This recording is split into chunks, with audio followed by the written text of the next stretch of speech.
Please welcome Rebecca Ruiz, senior features writer at Mashable, in conversation with Amber Heard, actress, activist, and human rights champion of the United Nations Human Rights Office.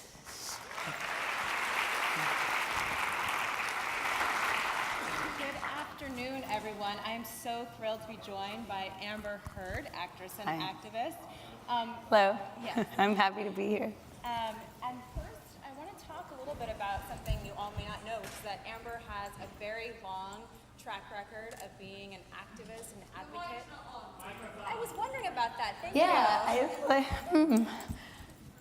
Could we get mic check? Let's see. I know a thing or two about mics. He's coming. Thank you. Here, let's sit closer and you can. We do this together? Yeah. Okay. So anyway, Amber has a very long track record, which I'd love for her to tell us a little bit about. She started very young as an advocate and activist, and maybe just walk us back there. You're like, yeah. So I started, I guess I started volunteering when I was like 12 or something. And it seems very, how lofty, but I was probably required to do so for school or something. But this weird thing happened. I started really loving it, and not loving it for a reason, especially as a 12-year-old, that my 12-year-old brain could describe. I loved it because it gave me back something. And I started volunteering at a soup kitchen before school because I didn't have time to do it any other time other than summers. So every morning before school, started going there, and I think that's when I got addicted to the give back, and I learned a lot. I learned a lot about people, and really not what separates us, but really how similar we are. And I moved to LA when I was young. I had no money, as all starving actors are when they first move to LA, especially. So I looked for ways in which I could be involved, and looked also at the resources I had, and having nothing but time, I wound up finding a way I could work for children's hospitals, or work with children in children's hospitals. And I guess I still do today. I guess working in those hospitals for me has really taught me the main component of service, which is humanity. Humans are the core component of service, and I think that has translated also into my activism. Now I have the opportunity to go on missions, as well as raise attention, funds, support, advocate for various causes and nonprofits. I have the ability to sometimes participate on these missions. So many years ago, I accompanied Amnesty International on their research missions and humanitarian missions on the border, both on the north and south side of the border, to translate for, and to interview, and to advocate for, and to help the refugees and migrants fleeing their home countries in seek of in seek of refuge, and the sheer minor hope that they could make a better life for themselves. And then and I did that for a long time, and I loved that work. I spoke to people throughout the wide range of their process, the arduous and dangerous process of seeking asylum. And from deportation camps to depot centers on both sides of the borders, jails, and I sat through sentencing hearings, interviewed victims of a wide range of violence, specifically women And hearing their stories and collecting that kind of information, imbibing that information was, it's still, informs a huge part of who I am now. And then last April, I just returned from Zaatari in Jordan, which hosts the largest Syrian refugee camp. It's home to tens and thousands of people, well over half of whom are children. And it is there that I, got to see firsthand, a different side of the work, which is, is somewhere in between the two places, in between the eyes of the people, the individuals with whom I've had the honor, privilege, luck, fortune to be able to serve and advocate on behalf of. I went on a medical mission.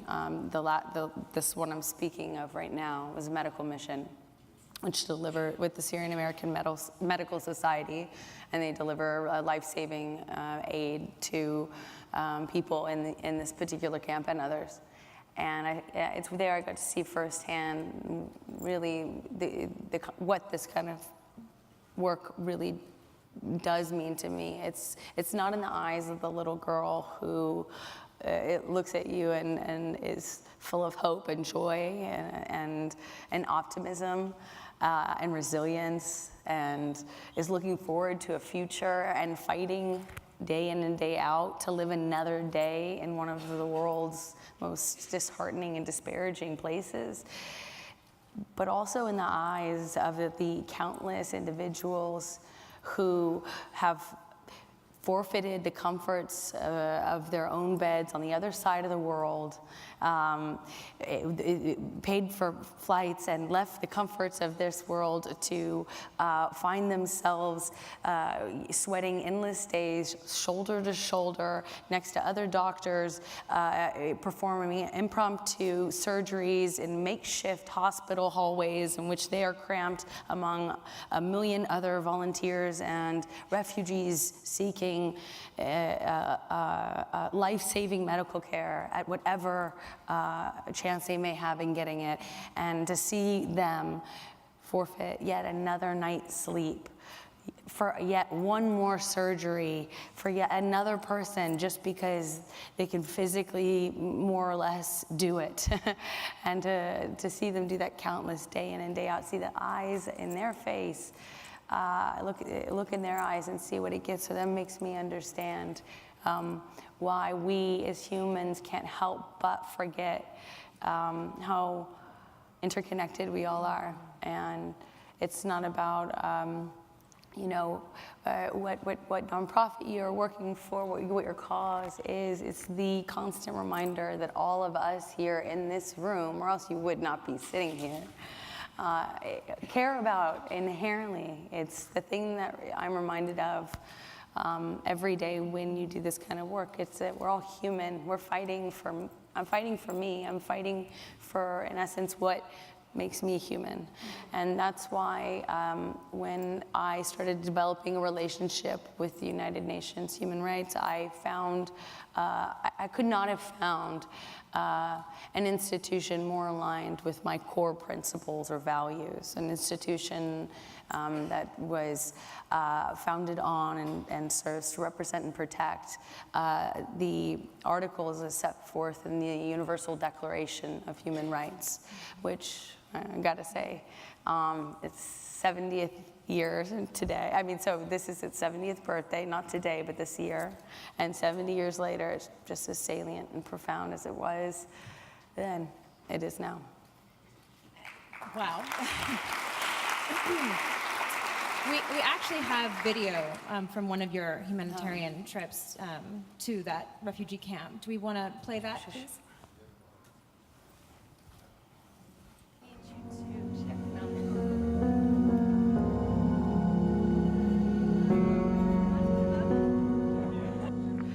So I just finished, it was my first day here at Zaatari. We went to Sam's medical center.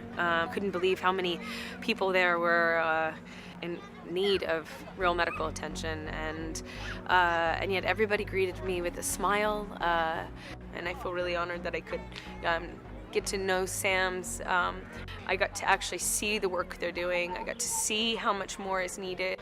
I think that's the biggest impact for me is seeing the fight, the spirit, the fortitude and the resilience in the people. You know, and the little girl who hugged me and sat in my lap, who has, you know, a terrible infection for psoriasis, but she was smiling and laughing and giggling with me, and I mean, how can that means the world to me, to see it firsthand, see where it goes. Thank you so much.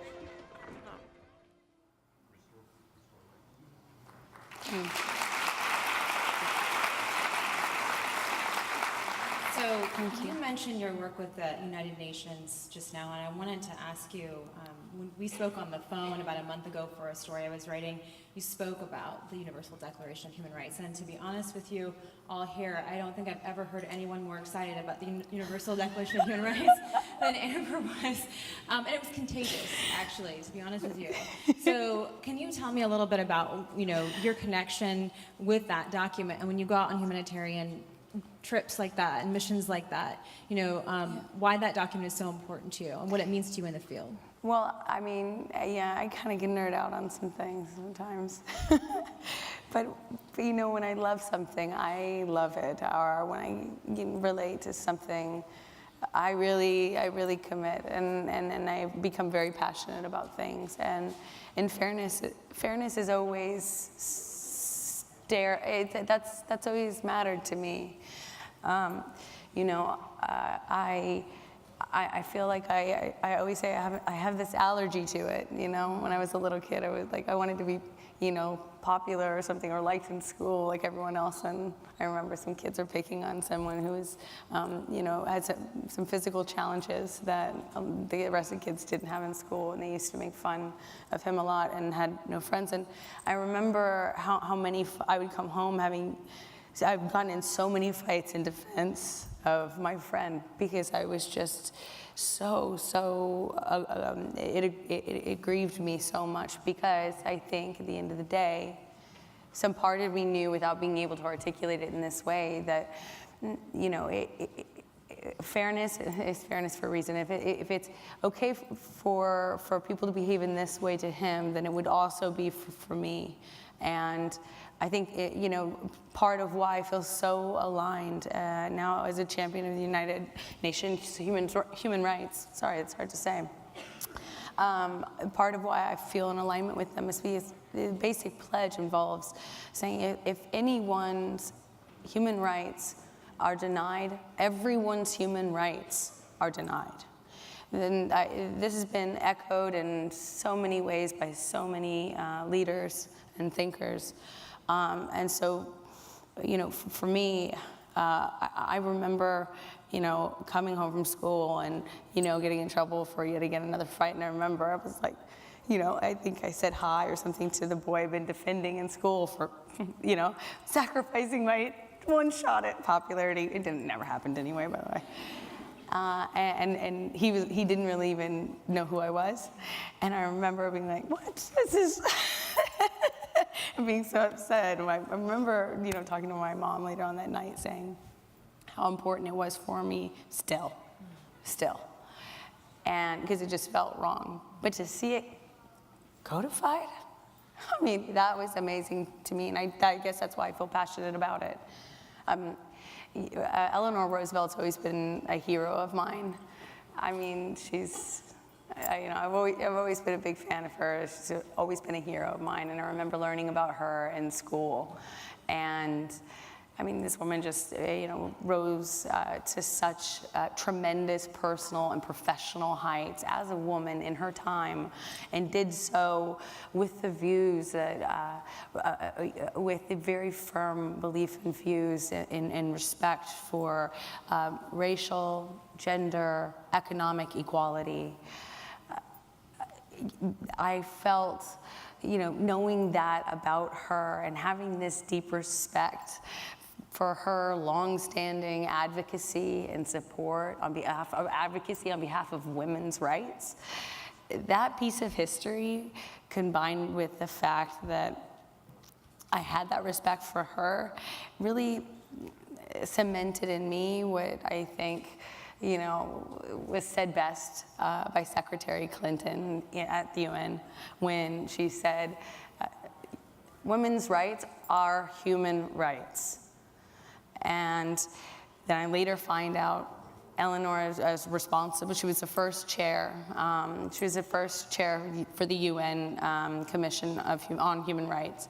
And then to learn that she was greatly responsible for the creation of the Universal Declaration of Human Rights, which was adopted 70 years ago, was pretty profound. I mean, to see it codified. And the things that I had always felt drove and informed my advocacy through my years. Whether it was on a play yard in school or in a soup kitchen or in a refugee camp. Those principles are articulated, protected, and really distilled in that declaration. Think about it. It was a declaration laid out 70 years ago. Despite how much the world has changed in an unprecedented way, how it has changed not just for us in this part of the world, it's changed at an accelerated pace, unprecedented before in known history. But to add the additional factor of it being universal, is to codify a set of principles that are meant to be representative of some of the most ubiquitous and lasting universal rights that we inherently all know we deserve, that are inherent to us. There's a reason why the first articles, 1 and 2, which lays out all human beings are free and equal, and that we all, no matter your gender, your race, your creed, your color, your political opinion, lack thereof, we all deserve to be free and equal.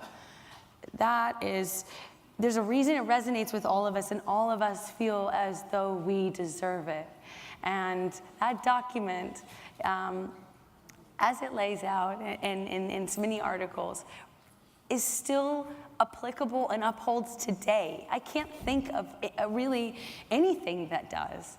Constitutions need to be amended, creeds need to be updated, religious principles need to be adapted and changed, or sometimes aren't, but are. And to also exacerbate that metric with how much of the world, the different cultures to which it's applicable or should apply. It's an incredible feat to think that this declaration could very much embody the essence of what it means to be a responsible, ethical, moral human being that's also motivated to protect that in others, because to protect it in others is to protect it in you. See what I mean? It's just... we've been talking about big values and principles, right? And these big ideas. What about action? What is your call to action for this moment in time, which is a very turbulent one? This is the coolest thing to me, because you're asking me this question now in 2018. What month is it again? You're asking me this question now in 2018, which would be such a fundamentally different question a second ago, not 1 second, but a year ago, 10 years ago. I can't even imagine 70 years ago, before, when this was initially adopted. You're asking me a question about action now. And the cool part of that is you have never been more powerful. We have never been more powerful than we are right now. It's never been a better time to be alive. Yes, there are so many injustices in the world. There are so many things wrong. So far we have to come. But we are not only enjoying the fruits of so many years of intense work done by thinkers, our ancestors in humanity to get us to a point we are now at with unprecedented ability to do so from our hand, literally in your hand. I'm just pointing at the one phone I see, but in your hands is the power to change the world, and it's not hyperbole. It's evidence in the fact that look at how different the world was 2.5 years ago. There was no movement in the streets to address women's issues specifically. There was no one saying her story. What about her? There was no Me Too. There was no presence of that. There was no energy. It was a fundamentally different 2.5 years ago than it is today. Why? Not because activists, not because celebrities or activists or politicians or people in power stood up and made the change, or not because the points were salient and resonated. No, it's because now we have finally reached the pinnacle, the pinnacle of the collision between our awareness of our place in the world with technology and our unprecedented ability to be increasingly connected to an increasingly growing global community. We now have met that with our ability to do something with it. We are now burdened, but also driven by unprecedented levels of access to information, involvement, community, and power. The power you can see in the streets, you can see in the way that yesterday I was in discussion amongst people that don't work in my field, and I remember asking very politely, a woman and a man were speaking, and they were talking about wages. And she was mentioning, you know, she overheard how much her male colleague is making and was hired with, even though she was far more qualified and had been there longer. And she said, I went home and I felt so bad. And I asked her politely, well, can I ask you what you did? Because I understand that. I am a white woman. I make in the United States. So I can at best make 80 cents to my male counterpart's dollar. And that's not the case in my industry. It's far, far worse in my industry. But let's say, just working in the United States. I know going home, I would have gone home and said, okay, well, you know, I'd rather have the 80 cents and have my job than to lose altogether, not be able to feed and support my family, and have the next person take it for 80, 75 even, who knows. I know it's harder to do the other thing, which is to have asked your boss, to have demanded more, to have stood up and said, may I ask what the starting salary for this gentleman was, since we have the same qualifications, for example. So I was just curious, because 2.5 years ago, I wouldn't have thought of it. I have been complaining with this big mouth I've been burdened with, sorry. I've been complaining and talking about this and trying to engage this discussion since I arrived in Hollywood 16 years ago. But in the last 3 years, seeing the energy, the support, the galvanization, the grassroots support that's come up to change the communal cultural conversation and attitude made it possible for me to not even imagine not asking her, what did you do? And she, much to my relief, said, I went to my boss, I demanded more. And I said, and it worked? And she said, oh yeah, it did, but it was not the point. The point was, the harder thing to do was definitely that, I'm sure, is to risk, especially if you are a woman, and I tend to I'm focused on women's rights and women's issues, but I think that's because there are also men's rights and men's issues as well.